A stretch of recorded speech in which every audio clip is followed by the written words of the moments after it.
नमस्कार साथियों, स्वागत है टारगेट विथ सुमित चैनल पर। तो साथियों, आज हम लोग करेंगे उत्तर प्रदेश पीसीएस प्रारंभिक परीक्षा 2012 का पेपर। तो चलिए स्टार्ट करते हैं। यह वीडियो आपके आने वाली परीक्षा के लिए बहुत ही महत्वपूर्ण है, क्योंकि यहाँ से कई प्रश्न रिपीट होते हैं और आपको यह भी जानकारी मिलेगी कि कैसे प्रश्न पूछे जाते हैं। तो चलिए स्टार्ट करते हैं। पहला प्रश्न, पुनर्वर्धन भुक्ति अवस्थित थी। आपके पास चार ऑप्शन हैं। पुनर्वर्धन भुक्ति अवस्थित थी उत्तर बंगाल में, बिहार में, उड़ीसा में, असम में। तो यह है कहाँ? आपके उत्तर बंगाल में। पुनर्वर्धन का उल्लेख कहाँ मिलता है? तो यह गुप्तकालीन अभिलेखों में मिलता है। जो पुनर्वर्धन भुक्ति का जो उल्लेख है वह गुप्तकालीन अभिलेखों में हुआ है। चलिए अगले प्रश्न की ओर। ऑप्शन नंबर ए सही है। प्रश्न संख्या 2 छोटा कर लिया जाए जिससे सभी दिखें। चलिए पूछते हैं। सूची 1 को सूची 2 से सुमेलित कीजिए और सूचियों के नीचे दिए गए कोड का उपयोग करके सही उत्तर चुनिए। पहला है मांडा। इधर साइड देखिए, सूची 1 में मांडा, दायमाबाद, कालीबंगा, राखीगढ़ी, राजस्थान, हरियाणा, जम्मू कश्मीर और महाराष्ट्र। तो यह आपको चुनना है, इसका कौन सा होगा उत्तर। मांडा कहाँ स्थित है? तो पता होनी आपको, ये है जम्मू कश्मीर। दायमाबाद यह है महाराष्ट्र। कालीबंगा है आपका हरियाणा और राखीगढ़ी है राजस्थान। तो ये आपका सही हो जाएगा। ऑप्शन नीचे चेक करिए, तो ये हो जाएगा आपका 3, 4, 1, 2 किस में आ रहा है? ये ऑप्शन नंबर सी में आ रहा है। इसका आंसर ये क्लियर होगा। अगले प्रश्न की ओर बढ़िए। फिर से सूची का ही सवाल है।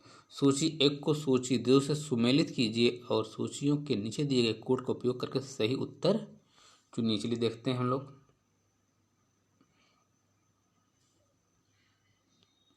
कुंभा नदी का नाम दिया है पौरुषणी, सदानीरा, रावी, समुद्री, सतलज। तो कुंभा कहाँ है? कुंभा है काबुल में। पौरुषणी है आपकी रावी।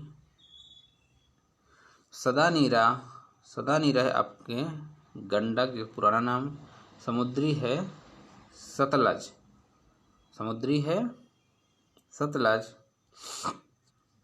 तो अब आप चेक कर लीजिए आपका आंसर क्या सही हो रहा है। 2, 3, 1, 4 क्लियर। यहाँ पास ये आंसर जो लिखा हुआ है ये गलत है। यहाँ ए ना होकर ये होगा बी। चलिए अगले प्रश्न की ओर चलिए। निम्नलिखित में से कौन सा बहुत नहीं है बौद्ध पवित्र स्थल? क्या है? बौद्ध पवित्र स्थल निरंजना नदी पर स्थित था। किस नदी पर? तो कौन है? बोध गया। बौद्ध पवित्र स्थल निरंजना नदी पर स्थित था। ये कहाँ है? बोध गया में। बात हो रही है किसकी? बौद्ध धर्म के प्रवर्तक कौन हैं? तो आपको बताना है बौद्ध धर्म के प्रवर्तक कौन। ध्यान, आपको पता ही है बौद्ध धर्म तक गौतम बुद्ध हैं। इन्हें निरंजना नदी के किनारे पीपल के वृक्ष के नीचे सिद्धार्थ को ज्ञान प्राप्त हुआ था। इनका पुराना नाम जो है सिद्धार्थ था। क्लियर। क्या है? बोध गया। Option number A. अशोक का समकालीन तुर्मय कहाँ का राजा था? अशोक का समकालीन तुर्मय नाम का एक राजा था। यह कहाँ का था? तो यह था मिस्र का। कहाँ का था? मिस्र का था। ये कोरिंथ, मैसिडोनिया, सीरिया, यहाँ के कुछ राजाओं का नाम हम बताते हैं आपको। सीरिया का राजा था अंतियोक। सीरिया का राजा क्या था? अंतियोक और मैसेडोनिया का राजा था अत्तिकिन। मैसेडोनिया का कौन था? अत्तिकिन। और कोरिंथ का था, कोरिंथ नहीं, क्लियर? इतना चलिए आगे बढ़िए। ऑप्शन नंबर ए सही इसका। निम्नलिखित युग्मों से कौन एक सुमेलित नहीं है? और सुमेलित हैं, इसमें से एक सुमेलित नहीं है। कपूर मंजरी हर्ष की लिखी हुई है, मालविकाग्निमित्रम कालिदास का है, मुद्रा राक्षस विशाख दत्त का है, सौंदरानंद अश्वघोष का है। आपको बताना है। तो कपूर मंजरी जो है हर्ष की नहीं है, बाकी सभी सही हैं। मालविकाग्निमित्रम कालिदास, मुद्रा राक्षस विशाख दत्त और सौंदरानंद अश्वघोष का लिखा हुआ है। और बात रही कि किसका लिखा हुआ है, कपूर मंजरी को हर्ष ने नहीं, इसको लिखा था राजशेखर ने। कौन लिखा? राजशेखर। क्लियर? कौन लिखा इसको आप नोट कर लीजिएगा, राजशेखर। चलिए चलते हैं अगले प्रश्न की ओर। ऑप्शन नंबर ए सही। एक मिनट भाई, कहाँ जा रहे हो? हम लोग 7वें प्रश्न पहुंचे हैं। ये वह चोल राजा कौन था जिसने श्रीलंका को पूर्ण स्वतंत्रता दी और सिंघल राजकुमार के साथ अपनी पुत्री का विवाह कर दिया था? आपके पास 4 ऑप्शन दिए हैं। कुलोतुंग प्रथम, राजेंद्र प्रथम, अधिराजेंद्र प्रथम, राजा अधिराज प्रथम। तो ये था कुलोतुंग प्रथम। कौन था? कुलोतुंग प्रथम। कौन था? कुलोतुंग प्रथम। वह चोल राजा था जिसने श्रीलंका को पूर्णतः स्वतंत्रता दी और सिंघल राजकुमार के साथ अपनी पुत्री का विवाह कर दिया था। वह था कुलोतुंग प्रथम।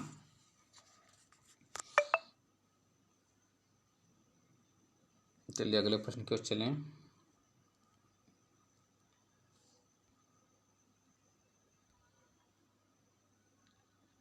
सातवां प्रश्न क्या है? सिक्के यानी किसके सिक्कों पर बगदाद के अंतिम खलीफा का नाम सर्वप्रथम अंकित हुआ? कुतुबुद्दीन ऐबक, इल्तुतमिश, अलाउद्दीन खिलजी, अलाउद्दीन मसूद शाह। तो यह था अलाउद्दीन मसूद शाह। अलाउद्दीन मसूद शाह के सिक्कों पर सर्वप्रथम बगदाद के अंतिम खलीफा का नाम क्या, ये भी जान लीजिए, मुस्तसीम का नाम अंकित था। चलिए अगले प्रश्न की ओर। Option number D. निम्न में से कौन से संगम पतन पश्चिमी तट पर स्थित थे? नीचे दिए कूट में से सही उत्तर चुनिए। आपके पास ऑप्शन है 4, आपको बताना है अब। के कौरक, पुहा, तोड़री, मुसिरी। कौन है? केवल 1 और 2, 2 और 3, 3 और 4, केवल 4, 1, 5। कौन है? तो यह है तोंडी और मुसिर। तोंडी और मुसिर किस में है? 3 और 4। 3 और 4 किस में है? ऑप्शन नंबर सी सही हो रहा है, तोंडी और मुसिर। संगम काल में पश्चिमी तट के प्रमुख बंदरगाह, संगम काल के पत्तनों ने बंदरगाह तो प्रमुख थे नौरा जो कैनौर है, तोंडी, मुसिरी और नेलसीडा। 4 और हमने बता दिए 2 आपको, नौरा, तोंडी, मुसिरी और नेलसीडा। क्लियर? ऑप्शन नंबर सी सही है इसका। अगले प्रश्न की ओर बढ़िए। ऑप्शन नंबर सी सही हुआ। यह भी ऐसी प्रश्न है। निम्नलिखित में से कौन महाभारत के तेलुगु अनुवादों के लिए विख्यात है? नीचे दिए कूट से सही उत्तर चुनिए। आपके पास 4 ऑप्शन हैं, कंबन, कुट्टन, नत्रय और टिक्कन। कौन है जिसने महाभारत को तेलुगु में अनुवाद किया? इनमें से कौन लोग हैं वो? तो ये आपके हैं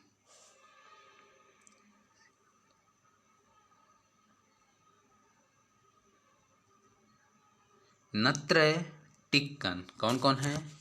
नत्रय और टिक्कन। तो आपका ऑप्शन सही हो रहा है केवल सी, 3 और 4। महाभारत का तेलुगु में अनुवाद का जो कार्य प्रारंभ हुआ था नत्रय ने प्रारंभ किया, जिसे 13वीं शताब्दी में टिक्कन और 14वीं शताब्दी में ने द्वारा पूरा किया गया था। इसमें कौन है? नत्रय और टिक्कन, जिन्होंने महाभारत का तेलुगु में अनुवाद किया था। अगले प्रश्न की ओर बढ़िए। वह प्रसिद्ध जैन आचार्य कौन थे जिनको अकबर ने बहुत सम्मानित किया था? वह प्रसिद्ध जैन आचार्य कौन थे जिनको अकबर ने बहुत सम्मानित किया था? तो वह थे, इनमें से आपको बताना, चंद्रप्रभ, सूरी, हरिविजय, सूरी, पुष्पदंत या यशभद्र। तो यह थे हरिविजय सूरी। इसको किसने किया था? अकबर ने। तो हरिविजय सूरी। और प्रसिद्ध आचार्य जैन आचार्य कौन थे? तो ये हैं हरिविजय सूरी। अगले प्रश्न की ओर। बी नंबर सही है। निम्नलिखित में कौन जहांगीरी चित्रकार थे? नीचे कोड में सही उत्तर बताना है। कौन कौन से थे आपको बताना है। इसमें 2 लोग हैं, कौन कौन थे? तो चलिए, अब्दुस्समद, अबुल हसन, आका रिजा, मीर सैयद अली। 4 ऑप्शन हैं, आपको बताना है। तो ये थे अबुल हसन और आका रिजा। अबुल हसन ऑप्शन 2 और आका 2 और 3 कहाँ हैं? ये केवल 2 एवं 3। जहांगीर ने हेरात के प्रसिद्ध चित्रकार अराजिका के नेतृत्व में आगरा में एक चित्रणशाला की भी स्थापना की थी। जहांगीर के काल में अन्य जो प्रमुख चित्रकार थे उनमें से कौन कौन थे? फारूक बेग, बिशन दास, उस्ताद मंसूर, दौलत, मनोहर, अकारिजा और अबुल हसन। इसमें से अबुल हसन और अकारिजा याद रखिए, जो हमने नाम बताए ये दोबारा पूछ सकता है।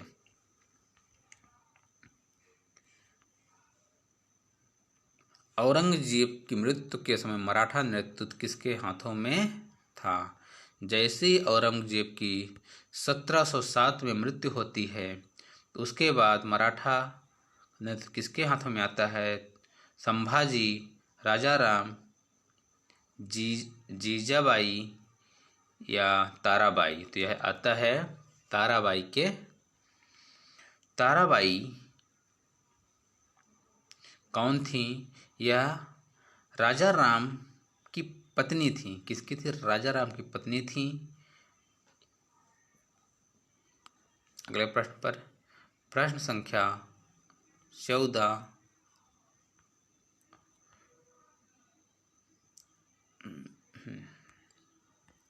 लंदन में ब्रिटिश इंडिया कंपनी के गठन के समय भारत का निम्नलिखित में से कौन बादशाह था? लंदन में ब्रिटिश इंडिया कंपनी के गठन के समय भारत का निम्नलिखित में से कौन बादशाह था? जब ब्रिटिश इंडिया कंपनी का गठन हुआ तो उसमें कौन था? तो वह था अकबर। कौन था? Akbar.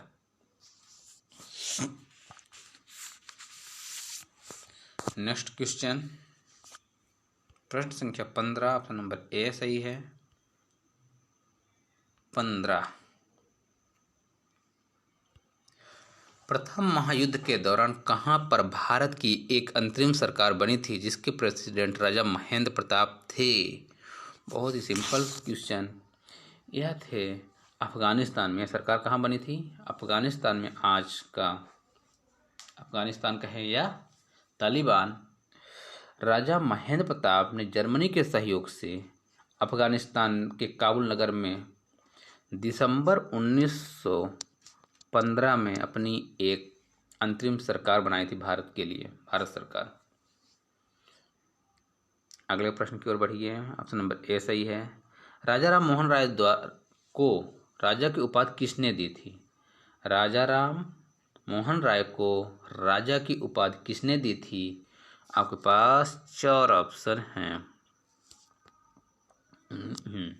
Lord William Bentinck, Akbar द्वितीय ने, ब्रह्म समाज के अनुयायियों ने, सती प्रथा का विरोध करने वाले बुद्धिजीवियों ने। तो यह दिया था अकबर द्वितीय ने। किसने दिया था? अकबर द्वितीय ने राजा राम मोहन राय को राजा की उपाधि दी थी। और राजा राम मोहन राय को सुभाष चंद्र बोस ने राजा राम मोहन राय को युग दूत भी कहा। युग दूत क्या कहा? युग दूत पूछा है कि युग दूत किसने कहा? तो आपको बता देना है कि यह कहा है या उपाधि दी है सुभाष चंद्र बोस ने। क्लियर। अगले प्रश्न की ओर बढ़िए। ऑप्शन नंबर बी सही है। निम्नलिखित कॉलेजों में सर्वप्रथम किसकी स्थापना हुई? 4 ऑप्शन दिए आपके पास। Hindu college Calcutta, Delhi college, Mayo college, Muslim Anglo Oriental college. तो स्थापना हुई थी हिंदू कॉलेज कलकत्ता। इसकी स्थापना किसने कराई? तो राजा राम मोहन राय ने। किसने? राजा राम मोहन राय ने 1817 में डिविडियर के साथ कलकत्ता में हिंदू कॉलेज की स्थापना की थी। इसके अलावा अन्य जो कॉलेज हैं, मेयो कॉलेज की स्थापना होती है आपकी 1875 में। 1875 सबसे पहले किसकी हुई थी? ठीक, तो इसकी है 1817। मेयो कॉलेज की हो रही है 1875। मुस्लिम एंग्लो ओरिएंटल कॉलेज की हो रही है 1875। इसकी भी 1875। याद रखेंगे सन, तभी तो बता पाएंगे आप। ठीक, दिल्ली कॉलेज की स्थापना होती है 1824। दिल्ली की याद रख लिया, यहाँ पर लिख दे रहे हैं 1824। तो हिंदू कॉलेज की स्थापना कब हो रही है? 1817 में। दिल्ली कॉलेज की 1824 में। मेयो के 1875। मुस्लिम ओरिएंटल 1875। सबसे पहले कौन हुआ? हिंदू कॉलेज कलकत्ता। अगले प्रश्न और बढ़िए।